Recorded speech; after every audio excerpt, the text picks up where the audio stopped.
Les architectes jouent un rôle essentiel, évidemment, dans le développement de nos villes, d'urbanisme en général, notre façon de vivre. Et face au réchauffement climatique, de nouvelles questions se posent. D'ailleurs, les architectes les posent déjà, mais ça me semble tout à fait logique qu'il y ait cette interaction entre notre communauté scientifique et la communauté des architectes. Je vais donner un exemple sur ce en quoi les architectes peuvent jouer.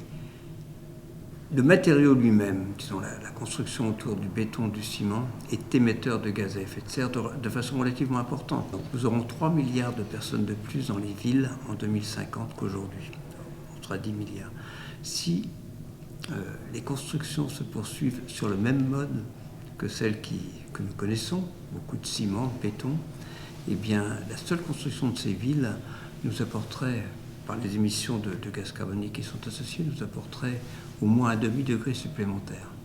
Sans parler évidemment de leur fonctionnement. De toute façon, toute l'adaptation du bâti existant, la rénovation, c'est 1% de ce qu'on fait de neuf n'est qu'une très faible proportion du bâtiment existant. Que fait-on du bâti existant? Il faut que les architectes s'y impliquent. C'est peut-être moins noble, mais c'est vraiment important si on veut justement atteindre cette neutralité carbone. Les architectes sont dans un domaine gagnant-gagnant. Faire des bâtiments bien isolés, disons avec un confort d'été aussi, ça assure la qualité de vie des gens qui y sont, mais c'est aussi moins dépensier en énergie.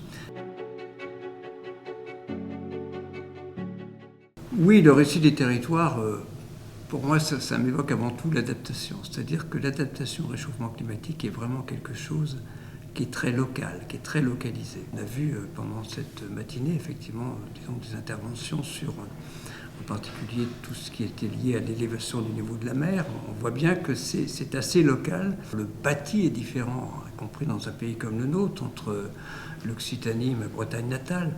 Donc oui, cette notion de territoire est importante. D'ailleurs, avec les mêmes normes, on peut s'interroger là-dessus. On nous a aussi parlé à la fois de la Guyane, de Mayotte, de Réunion. Ce sont d'autres questions qui se posent, c'est très clair.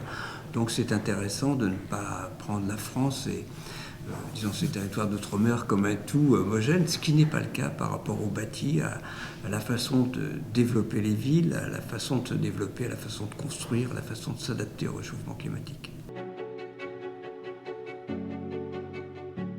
De moins en moins optimisme, mais je pense que il faut quand même, la seule façon d'éviter l'éco-anxiété, y compris quelqu'un de mon âge, c'est peut-être encore plus exact pour les jeunes d'aujourd'hui, c'est vraiment d'aller dans l'action. Ce qu'il faut faire, c'est encourager à faire le maximum. Tout ce qui sera gagné pour tous, et c'est ça le message.